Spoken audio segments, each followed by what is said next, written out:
JB타임즈. 네, 더 막내 작가와 함께 시선 집중의 문을 열겠습니다. 어서 네. 오세요. 네, 안녕하세요. 네. 더막갑니다. 네. 월요일 아침인데요. 많은 분들이 인사 보내주고 계십니다.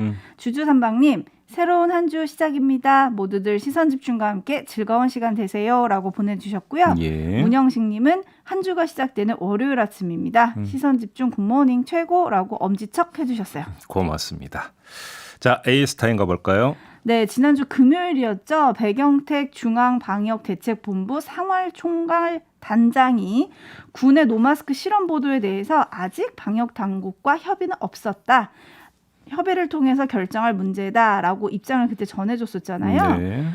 국민의힘 쪽에서 계속 문제 제기를 하고 있습니다. 지난 주말 사이에 국회 국방위원회 소속 조명희 의원이 입수한 비공개 문건이 공개가 됐는데요. 네. 이 문건에 따르면 국방부 보건정책관은 지난 17일 노 마스크 등 완화된 방역 지침을 시범 진행하려고 계획을 세웠고 국방부는 다음 날인 18일 대통령 지시에 따른 것이라면서 질병관리청 산하 중앙방역대책본부 총괄조정팀에 관련 문건의 검토를 요청했다. 이런 내용을 밝혔어요. 예. 그래서 이 뉴스를 보고 궁금해졌습니다. 이렇다면 협의가 없었다는 백영택 단장의 말이 좀 거짓이 되는 건가요? 가능성이 두 가지라고 봐야 될 것 같은데요.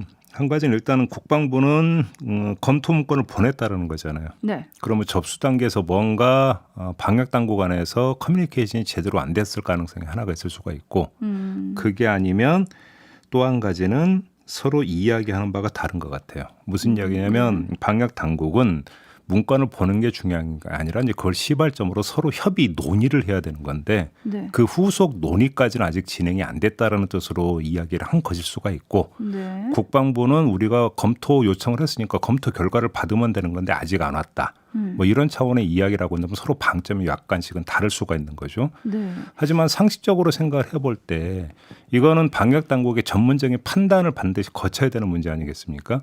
이렇게 놓고 본다면 그러면 그 문건을 그냥 보내는 거에서 끝나는 게 아니라 그 접수가 됐는지 후에 검토가 됐는지 네. 그래서 방역 당국의 입장은 무엇인지 사실은 여기까지가 체크가 되고 난 다음에 무슨 뭐 그 언론 릴리스라든 뭐를 하든 해야 되는 문제인데 그렇죠. 그 과정에서 보도가 턱 나와버렸다는 거 아니겠습니까? 네. 오히려 초점은 여기에 있는 게 아닌가 싶은 생각이 좀 들어요. 이 국방부 해명도 좀 보면 일단은 방역당국과 협의를 위해서 공문을 보냈다는 거다. 뭐 이런 입장을 좀 내놓기도 했고 질병청은 일단 지난주에 기자들이 엄청 질의를 했을 거 아니에요. 네. 그러니까 일단 국방부와 보도된 내용에 대해서 논의된 바는 없다. 상세한 내용은 국방부로 확인을 해달라. 이런 입장을 좀 내놓긴 했었거든요. 여기까지만 놓고 보면 간단한 게 그러니까 그 방역 당국에서 회신인은 없었던 건 팩트잖아요. 국방부에. 뭐 그런 것 같아요. 네. 회신은 그러니까. 없었던 거잖아요. 그러니까 검토 의견은 그러니까 제시가 안 된 거잖아요. 네. 그럼에도 불구하고 언론 보도를 탄 거잖아요. 그렇죠. 그잖아요. 그러면 그게 국방부 어디선가 흘러나왔기 때문 아니겠습니까? 그렇겠죠. 문제 초점은 오히려 여기 있는 거라고 봐야 되는 거죠. 알겠습니다. 네. 단독 보도가 어떻게 튀어나왔는지 이것도 밝혀져야 되는데 밝혀질지는 잘 모르겠는데 네. 한편 비판하는 쪽에서는 생체 실험, 우리 아들들이 무슨 죄냐 이런 얘기를 지금 하고 있거든요. 이 용어 선택 이건 좀 너무 그 극단적인 용어인 것 같고요. 네. 저는 이런 발상도 성립이 될 수 있다고 생각을 해요. 그러니까 요 내용을 잘 보면 마구잡이로 이제 마스크를 벗게 하는 게 아니라 사실은 군부대의 특성은 어떤 외부인의 출입이 엄격히 통제가 되는 공간이잖아요. 네. 그다음에 요 국방부 내용을 보면은 예를 들어서 그러니까 출퇴근하는 군인들 같은 경우는 마스크를 반드시 착용을 하도록 한다라는 것이고 그 외에 어떤 장병들 같은 경우는 마스크 착용을 한번 푸는 걸 검토를 한다. 왜 그러냐면 제한된 공간 안에서 자기들끼리 무엇인가를 하는 공간이라고 한다면 접종률이 94%에 달했다라고 한다면 네. 한번 시도를 해볼 수 있는 왜냐하면 또 군인들의 업무 특성을 고려하면 더더군다나 이제 그렇게도 볼 수 있는 건데 이걸 가지고 좀 생체 실험이다 이런 식으로까지 몰아가는 건 제가 볼 때는 좀 과도한 비판 아닌가 싶은 생각이 그러니까 좀 이 들어요. 단어가 주는 자극성이 있거든요. 그러니까요. 네. 아니 그런 식으로 따지면 4차 대유행이 있기 직전에 물론 좀 방역 당국이 좀 섣불렀다는 평가가 있었습니다만 접종자 같은 경우는 야외에서 노마스크를 허용한다. 이런 방침이 공개가 된 바가 있잖아요. 네. 그러면 그러니까 엄청나게 많은 사람들하고 접촉을 하게 되는 일반 사회에서도 노마스크를 검토를 했었는데 그러면 그러니까 접종률이 94%에 달하고 외부와 차단되어 있는 병영 안에서의 노마스크를 왜 검토를 못하는 겁니까? 그리고 왜 그거를 생체 시험으로까지 몰아가야 되는 거죠? 솔직히 저는 좀 납득이 가지 않습니다. 네, 일단 전문가들 의견도 조금 엇갈린다 이런 보도가 있긴 있었거든요. 네. 네, 정부가 어떻게 논의할지 조금 지켜보도록 하죠.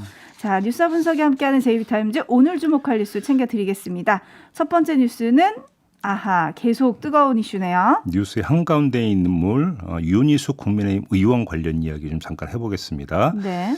자, 의원직 사퇴를 선언을 하지 않았습니까? 그래서 의원직 사직서가 본회의에서 처리가 되느냐 안 되느냐가 관심사인데 지금 전개되고 있는 양상을 보면 폭탄 돌리기 양상이 좀 빚어지고 있는 것 같습니다. 폭탄 돌리기요? 속칭. 왜 네. 그러냐면 국회의장실 관계자는 의원 사퇴하는 여야 대표 간 합의 사항이다.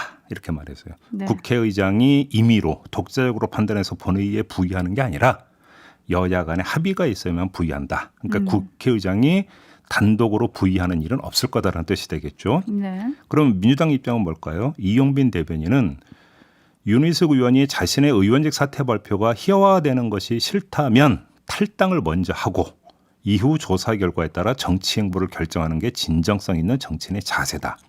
그래서 우리는 처리해 줄 생각이 없다라는 뜻이죠. 네. 그러면 국민의힘의 김기현 원내대표 멘트를 보면 우리의 공식 입장은 본회의에 상정해야 한다는 것이다라고 밝히면서도 상정은 국회의장의 권한이다. 또 이렇게 이야기를 하고 있습니다. 결국 뭐 불발된다는 건가요? 제가 볼 때는 그럴 가능성이 높다고 봐야 될 것 같습니다. 지난주 저희가 김영배 민주당 최고위원과 인터뷰를 한 적이 있었지 않습니까? 네. 이때도 확인한 바가 있었는데 원내 과반인 민주당이 응하지 않으면 어차피 이거는 처리가 안 되는 겁니다. 안 되죠. 예. 따라서 처리 여부를 재는 건 제가 볼 때는 더 이상 별로 의미가 없고 생산적인 것 같지도 않습니다. 윤희숙 의원이 그럼에도 굴하지 않고 세비를 안 받고 활동을 거부하겠다 이런 입장을 밝히지 않았습니까? 네. 이제 끝까지 그러니까 그 사퇴 의사를 접지 않겠다는 뜻이 되겠는데 이 지점에서 그래서 각을 틀어서 한번 좀 짚을 부분이 있을 것 같습니다. 자, 윤희숙 의원의 사퇴 선언문을 보면 사퇴 이유가 뭐냐면 정권 교체예요. 정권 교체 명분을 희화화시킬 빌미를 제공해서 대선 전투의 중요한 축을 허물어뜨릴 수도 있다는 위기감을 느끼지 않을 수 없다고 밝히면서 제가 국민 앞에 책임을 다하는 모습을 보이는 것이 정권 교체를 열망하는 국민들과 저를 성원해 주신 당원들에 보답하는 길이다. 그래서 사퇴한다. 이런 거 아니겠습니까? 네. 자, 그러면서 염치와 상식의 정치를 강조를 했던데 정밀하게 따져보면 이건 사실 상식에 부합하는 선택은 아니다.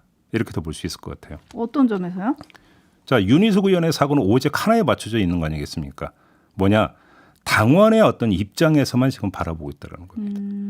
국민의힘의 당원이라는 점에서만 보고 있다는 건데 자신의 역할을 정권 교체에 헌신하는 것으로 설정하는 건 당원의 시각이지 지역 구민과 국민의 대표자의 시각은 아니라는 겁니다. 자, 이런 기본 원칙에 입각해서 아주 단순하게 물어볼 수 있는데요. 지역 구민이 오로지 정권 교체에 헌신하라는 이유로 그럼 자신을 뽑아줬느냐? 이런 단순 질문에 대해서 뭐라고 대답을 할 수 있을까요? 그잖아요.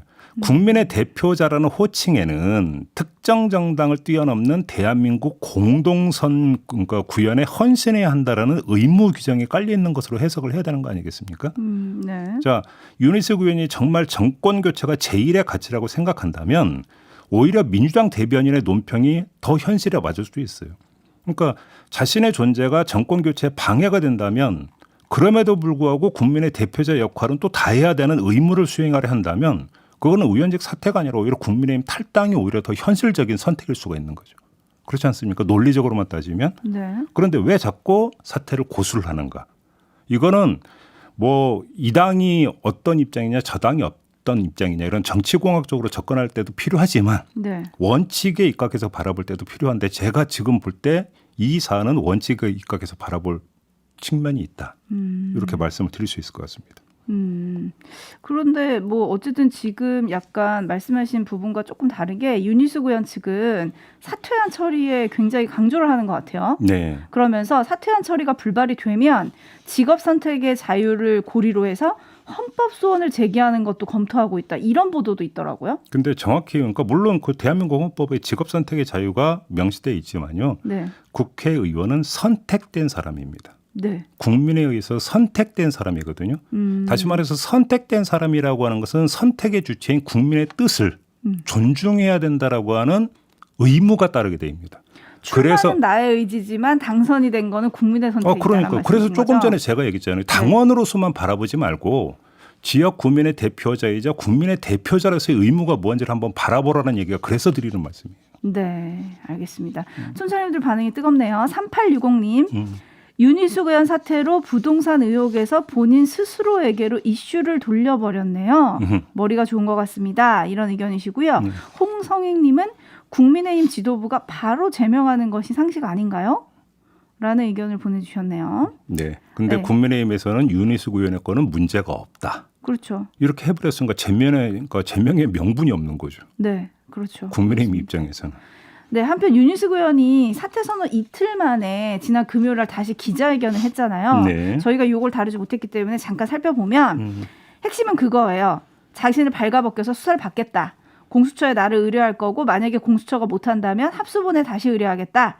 그러면서 2016년 통장 거래 내역도 공개를 하고 네. 필요한 거는 뭐든지 다 제출하겠다. 다만 철저한 조사 끝에 어떤 혐의도 없다고 밝혀지면 낄낄거리며 거짓 음해를 작당한 민주당 정치인들 모두 의원직 사퇴하십시오. 라면서 일일이 이름을 거명했거든요. 네. 이 기자회견 어떻게 보셨어요? 자, 그 의원직 사퇴 선언하고 이틀 만에 지금 다시 기자회견장에 선 거잖아요. 네. 그러니까 첫 번째 사퇴 선언을 한 다음에는 기자들의 전화도 안 받았잖아요. 그렇죠. 그죠? 근데 그 두 번째 기자회견을 자청했던 이유가 뭐예요? JTBC 보도가 결정적이었죠. 그죠. 아버지. 그러니까 사퇴 선언을 할 때는 아버지가 노후를 대비해서 농사를 지으려고 땅을 샀다고 했는데 그 다음 날 JTBC 보도에 따르면 아버지의 이제 그러니까 육성 멘트가 나왔는데 그게 아니라는 것이었고. 네. 그래서 그거에 대한 어떤 입장 표명이 필요했기 때문에 2차 기자회견을 가졌던 거 아니겠습니까? 그렇게 놓고 본다면 2차 기자회견의 주된 내용이 무엇이 됐어야 하는가? 이걸 좀 보면 주된 것과 부차적인 게 뒤집혀 있다. 2차 기자회견에서는. 제 어떤 감상평은 그렇습니다. 아버지에 대해서 언급하기는 했는데 네. 주된 것이 부차적인 것으로 격화되어 버렸다. 아하. 이 점을 지적을 하는 거죠. 알겠습니다. 또 어떤 입장이 나올지 좀 궁금하긴 합니다. 자, 기다려보도록 하고요. JB타임즈. 헷갈렸어요. 죄송해요. 촌철님들 댓글 보도 헷갈렸어요. JB타임즈 다음 주목할 뉴스는 어떤 건가요? 자, 정부가 이 비대면 외식 소비 쿠폰을 다시 지급하기로 했습니다. 이 네. 배달 앱을 통해서 2만 원 이상 음식을 4번 주문하면 10,000원을 현금으로 돌려주는 건데요. 개시 시점은 9월 둘째 주나 셋째 주가 될 거라고 합니다. 추석 앞두고나요? 그렇죠. 10,000원 지급 방식은 다음 달 카드사에서 10,000원을 캐시백으로 지급하거나 청구 할인을 해주는 방안이 유력하게 검토가 되고 있다고 하고요. 네. 이거는 온라인 결제만 허용하고 배달원 결제나 매장 결제는 인정을 안 해준다고 합니다. 그리고 또 하나 신용카드 캐시백 이야기 이제 추경 편성할 때 나왔잖아요. 네. 그래서 10월부터 시행을 한다고 합니다. 2분기 월 평균 카드 사용액보다 3% 이상 증가한 사용액의 10%를 캐시백으로 환급해 준다. 그러니까 2분기가 100만 원 썼다고 하면 근데 3분기에 153만 원을 써야 되는 거죠. 그러면 3% 3만 원 빼고 50만 원의 10%인 5만 원을 캐시백으로 환급해 준다. 이런 이야기가 되는 겁니다. 그러니까 쉽게 말해서 돈 쓰세요. 그럼 조금 돌려줄게요. 이거잖아요. 그렇죠. 소비 진작 차원인 거죠. 뭐 그렇게 봐야 될 것 같은데요. 네. 뭐 여기에다가 골목 상권의 온기를 돌게 하기 위해서 백화점, 대형마트, 온라인 쇼핑몰, 명품 매장, 유흥주점 사용 금액은 제외한다고 뭐 이런 방침이라고 그래요. 네. 여기까지는 좋은데 여기서 삐딱선 한 번만 타봅시다. 네. 자, 이 그 두 가지 방침에 따라서 가장 혜택을 누리는 곳이 어딜까요? 배달앱 업체이거나 신용카드 회사일 겁니다. 아, 그렇겠네요. 대박 맞는 거 아니겠습니까? 네. 간단히 이야기라면. 자, 정부가 팍팍 밀어줘서 매출이 엄청 뛸 것은 뭐 불을 보듯 뻔한 사실인데 네. 그러면 그 혜택은 그냥 인마이 포켓이 돼야 되는 건가요? 인마이 포켓. 아니면 다시 사회로 일정 부분이라도 다시 토해내서 동참을 해야 되는 걸까요? 더 이상은 얘기 안 하겠습니다. 후자면 좋을 텐데 네. 제가 그래서 찾아봤거든요. 입장이 나온 데는 아직 없더라고요. 그죠. 뭔가 이벤트를 해서라도 좀 돌려준다던가 이런 네. 건 아직 찾지 못했는데 혹시라도 혜택을 돌려주는데 우리가 모르는 거라면 계획을 가진 배달앱이 있다면 연락 좀 주시고요. 네. 다솜이 엄마님께서 신용카드 안 쓰는 사람은요? 해주셨네요. 신용카드 안 쓰는 사람은 방법이 없다라는 것이죠. 그러니까 신용카드사에 지금 대박 난다라는 거잖아요. 아, 그러네요. 네. 카드사도 좀 뭐 윈윈하는 계획을 가지고 있다면 연락해 주시고요. 네. 없다면 조금 생각을 좀 해주시면 어떨까 이런 생각이 듭니다. 네. 그리고 한편 추석을 앞두고 사회적 거리두기 등 방역 기조를 어떻게 할 건지 이번 주 금요일에 발표를 한다고 하더라고요. 네. 근데 사실 이 대책이 쿠폰보다 더 추석 경기에 좀 민감하게 영향을 미치지 않을까요? 아마도 그렇다고 봐야 되겠죠. 그죠. 예, 뭔가 이 추석에 사실은 그 이동량과 그다음에 이동이 또 뭐를 따라붙게 하는 소비를 따라붙게 하는 게 아니겠습니까? 네. 그것이 연결이 되어 있기 때문에 근데 또 마구잡이로 풀 수도 없는 거고요. 그래서 이제 그 접종자 같은 경우는 가족 모임 숫자에서 뺀다 뭐 이런 방안이 검토가 되고 있다고 하는데 그러니까요. 좀 결과 발표를 좀 보죠. 네, 그리고 좀 전에 그 쿠폰 얘기했는데 엠비터님이 정책은 쉬워야 효능감이 좋습니다. 5721님, 우리 집은 배달이 안 되는 시골입니다. 유유 보내주셨네요. 아, 시골에 또 문제가 있겠네. 그렇네. 그러니까요. 이거 도시 위주죠, 사실은. 네, 쓰는 따지고 사람 보면. 위주예요. 그렇죠. 아무튼 방역당국이나 경제당국이 이런 것도 좀 살펴주셨으면 좋겠다라는 네. 소식 전해드리고요. 예. 제이비타임즈 다음 주목할 뉴스는 다소 충격적인 내용인데요. 오디오부터 만나보시죠. 노란 옷을 입은 채 쪼그려 앉아있는 한 할머니. 교복을 입은 한 남학생이 다가가더니 갑자기 욕설을 하며 할머니의 머리를 꽃으로 때립니다. 하지 말고. 담배를 사달라고 반말을 합니다. 아니 담배 사줄 거안 사줄 거 그것만 딱 말해. 할머니가 일어나 자리를 피하지만 소용이 없습니다. 나이가 몇 살이야? 나 빼시고 반말로 비웃으며 계속 때립니다. 경찰은 신고를 접수하고 이 60대 할머니를 폭행한 혐의 등으로 남녀 고등학생 4명을 조만간 조사할 예정입니다. 할머니를 때린 남학생이 다니는 고등학교 측은 해당 학생은 최근 전학을 온 이후 학교에 출석한 적이 없다면서 불미스러운 일이 생겨 죄송하고 사실관계를 조사해 징계 절차에 착수하겠다고 밝혔습니다. 네. 참 그래서 이 뉴스를 보고 분노한 시민이 청와대 국민청원 게시판에 이 학생들에 대한 엄벌과 신상 공개를 촉구하는 글까지 올렸다고 하는데요.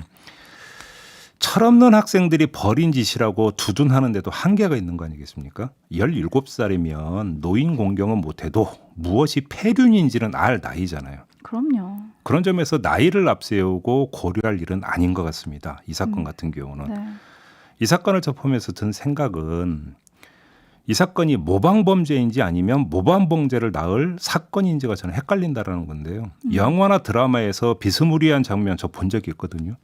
그래요? 예. 그러니까 저는 그 드라마에서 본 적이 있는데 뭐 드라마 그 제목은 이야기를 안 하겠습니다만 네. 그 노인한테 이른바 그 담배 셔틀 시키는 장면이 나온 적이 있었어요. 혹시라도 따라한 건지 뭔지는 잘 모르겠습니다만 선후 관계를 알 수는 없지만 무엇이 선이고 무엇이 후이든 간에 가상 공간과 실제 공간에서 연속적으로 비슷한 장면이 연출되는 거 이건 현실이잖아요. 그럼 어떻게든 끊어야 될 일 아니겠습니까? 네. 여기서 어떻게 끊을 수 있는 것이냐. 지금 사회가 이걸 좀 고민할 때가 된 것 같습니다. 네, 지금 잠깐 뉴스에 전해드렸지만 10대들의 음성이 거의 삐처리가 돼서 잘 못 들으셨겠지만 거의 욕설이나 뭐 비아냥거리는 논주였는데 경찰의 이 10대들 중에 한 명이 이렇게 얘기를 했다 그래요. 장난삼아 그랬다. 너무 죄송하다. 말이 아니. 네, 근데 말이 안 되는 얘기고요. 네. 678 하나님이 촉법소년 진짜 한번 어떻게 할지 논의 본격적으로 좀 해야 할 듯합니다. 이런 의견을 보내주셨는데 예. 근데 지금 신상공개 촉구 청원 그다음에 강력처벌 촉구 청원이 올라와 있잖아요. 근데 또 강력처벌만이 답이냐? 그러니까요. 저도 지금 방금 그 얘기 하려고 했는데 네. 그렇다고 또 사실 참 묘한이 뭔지를 솔직히 잘 모르겠어요. 어떻게 해야 될까요? 예. 우리 촌철님들이 한번 촌철 살인내 버금가나 한번 묘한 한번 좀 받아봤으면 좋겠는데요. 그러게요. 네. 언제 한번 요것도 토론회 장을 한번 마련해 보죠. 알겠습니다. 자, 이렇게 마무리할까요? 네. 담마과 수고하셨습니다. 고맙습니다.